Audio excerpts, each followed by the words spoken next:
제 성경책으로는 28페이지에 있습니다. 창세기 22장 1절부터 8절까지입니다.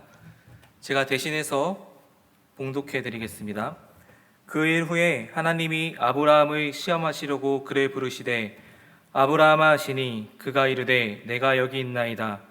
여호와께서 이르시되 내 아들 내 사랑하는 독자 이삭을 데리고 모리아 땅으로 가서 내가 내게 일러준 한 산 거기서 그를 번제로 드리라.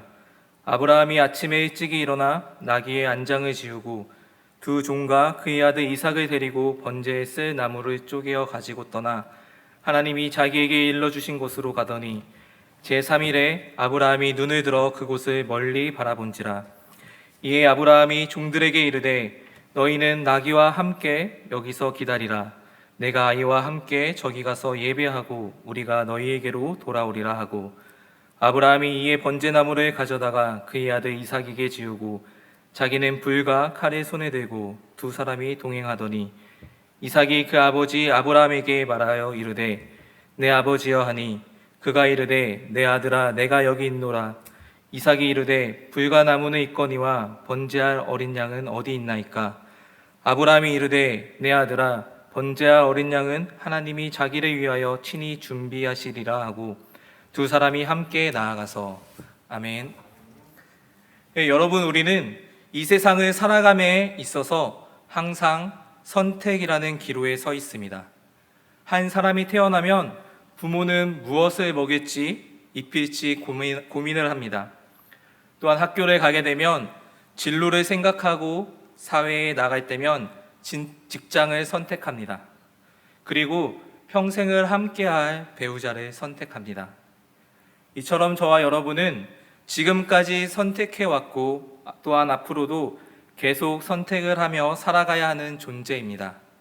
그리고 어떠한 선택을 하냐에 따라 그 사람의 인생에 큰 영향을 미칩니다. 믿음의 조상 아브라함은 하나님을 믿음으로써 의로운 자가 되었고 열방의 아버지가 될 수 있었습니다. 성경 말씀을 보면은 이러한 아브라함에게도 선택의 순간들이 있었음을 알 수 있습니다. 고향을 떠나는 것, 하나님이 명령하신 곳으로 가는 것, 그리고 아내를 누이라 말하는 것 등 여러 고난과 시험, 어려움을 보냈습니다. 그리고 이제는 늦은 나이에 얻은 이삭과 행복을 꿈꾸고 있었을 것 같습니다. 그런데 오늘 본문을 보면은 아브라함은 다시 한번 선택을 해야 하는 상황 가운데 있음을 알 수 있습니다. 1절과 2절을 함께 보도록 하겠습니다. 그 일 후에 하나님이 아브라함을 시험하시려고 그를 부르시되 아브라함아 하시니 그가 이르되 내가 여기 있나이다. 여호와께서 이르시되 내 아들 내 사랑하는 독자 이삭을 데리고 모리아 땅으로 가서 내가 내게 일러준 한 산 거기서 그를 번제로 드리라. 아멘. 하나님께서 아브라함에게 누구를 바치라고 하십니까? 내가 사랑하는 독자 이삭입니다. 여러분도 잘 알고 계시는 이삭, 이 이삭은 아브라함에게 있어 어떠한 의미가 있을까요? 이삭은 오랜 시간 기다리며 기도하다 하나님의 은혜 가운데 얻은 귀한 아들이었습니다.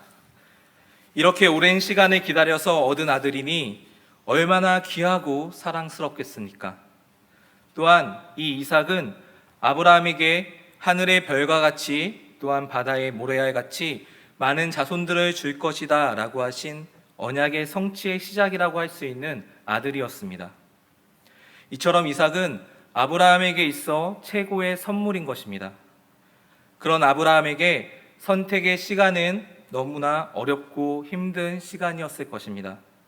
그리고 이것은 아브라함에게만 요구하시는 것이 아닌 현재를 살고 있는 저와 여러분에게도 요구하고 계시다는 것입니다.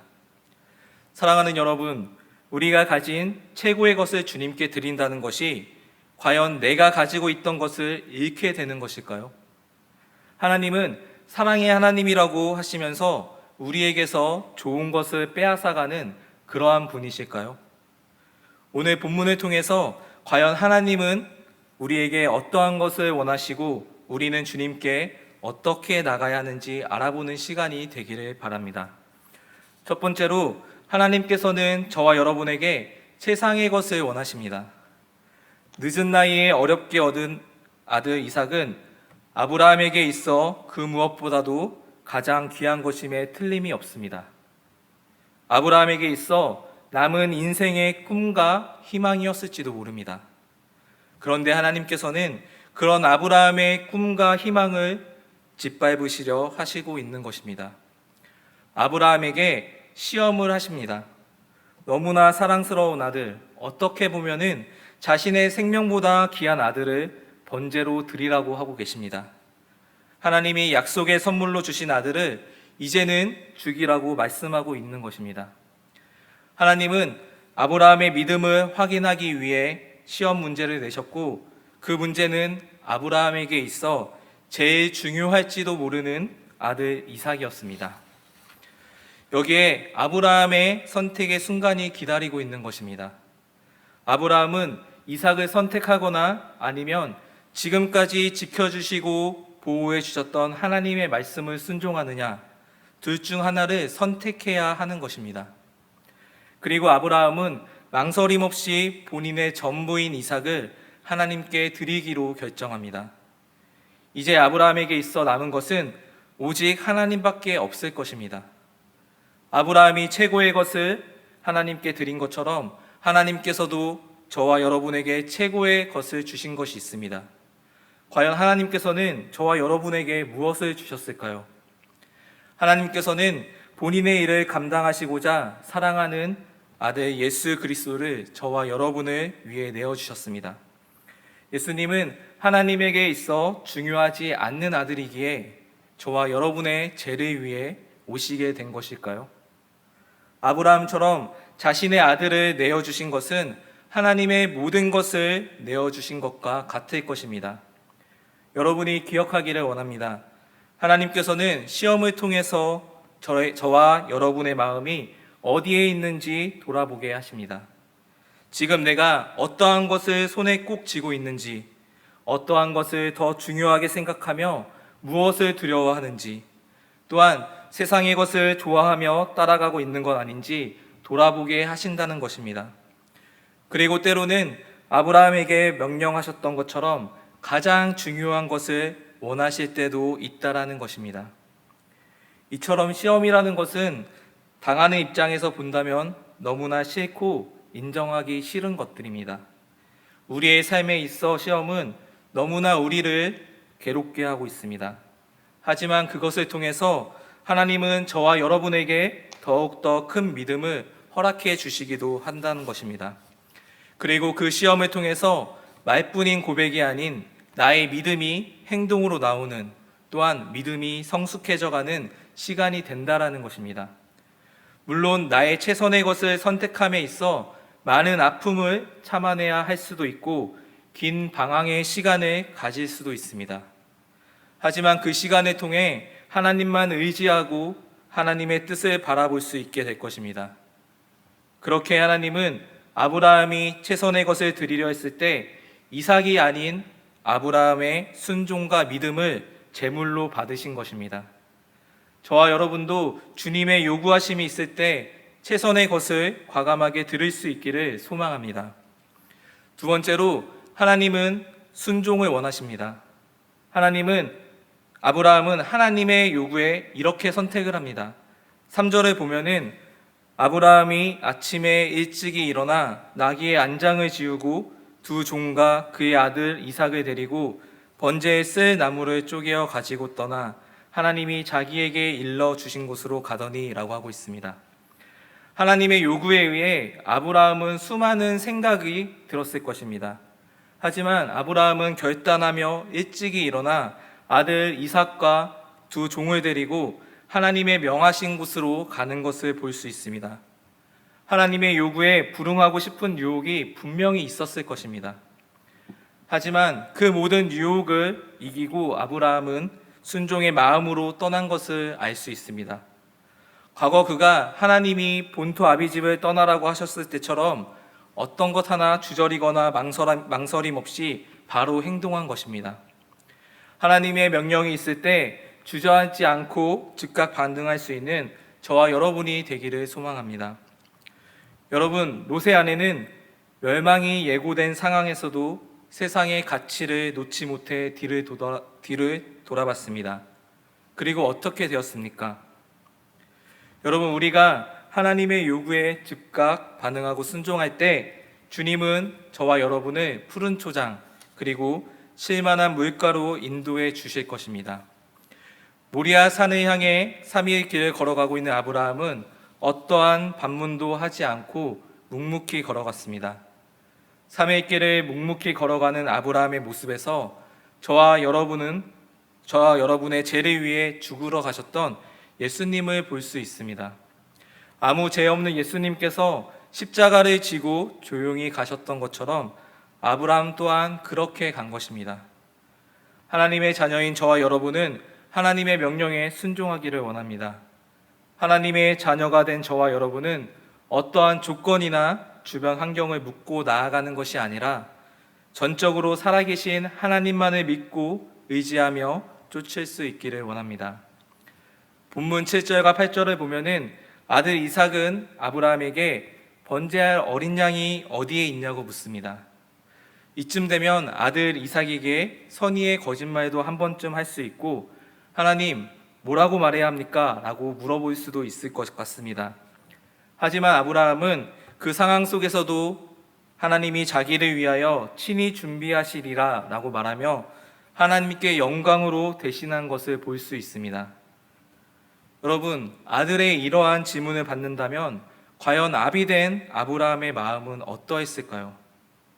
아브라함은 불평하지도 않고 불만도 없었으며 그 상황에서 영광을 돌린 것을 볼 수 있다라는 것입니다.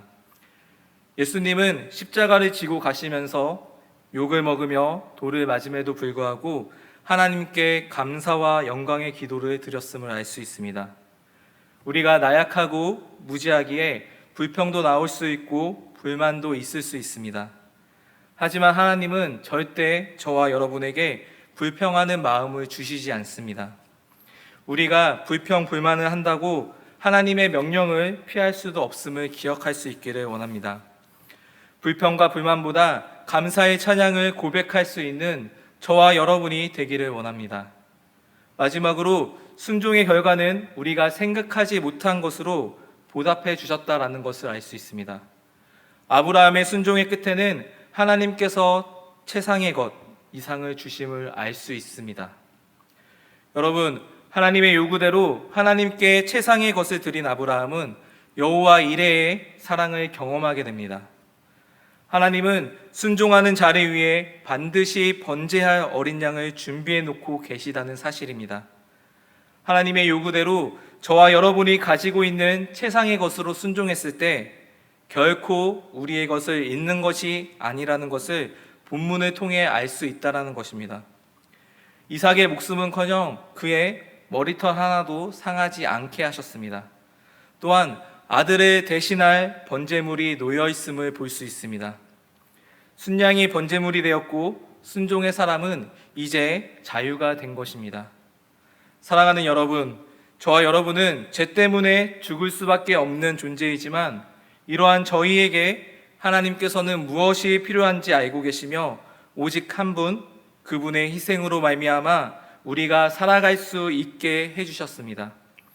하나님은 당신의 희생 제물을 준비하셨습니다.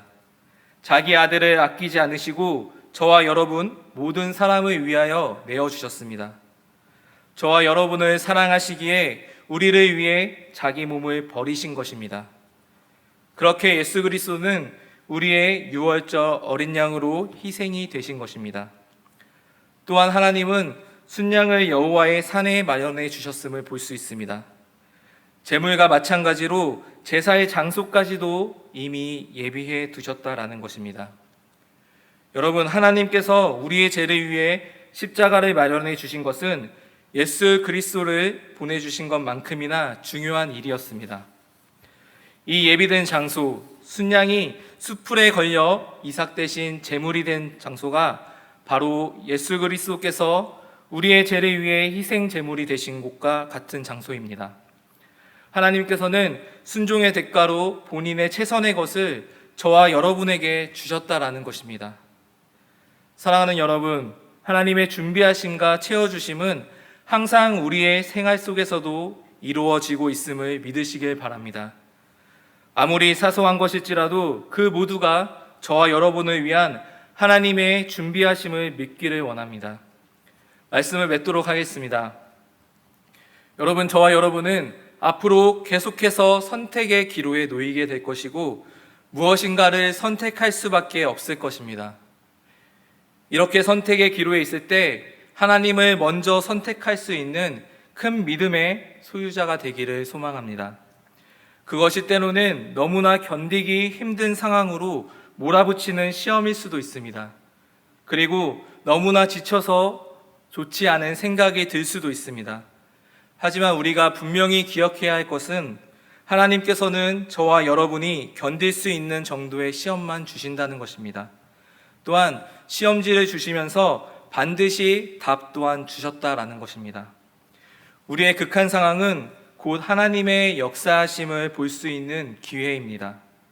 우리가 모든 것을 내려놓을 수밖에 없고 또한 가진 게 다 없어져서 하나님만 보게 되었을 때 바로 그때가 주님의 사랑을 느낄 수 있는 때라는 사실입니다. 하나님이 우리에게 어떠한 것을 요구하시는지 알고 그 요구에 아브라함처럼 최선의 것을 드리며 나아갈 수 있기를 바랍니다. 하나님께서는 항상 저와 여러분을 위해서 준비하고 계십니다. 그렇기 때문에 우리는 항상 깨어 있어야 합니다. 우리가 무심코 생각했던 것들 속에서도 우리를 향한 하나님의 은총을 발견할 수 있는 저와 여러분이 되기를 간절히 소망합니다.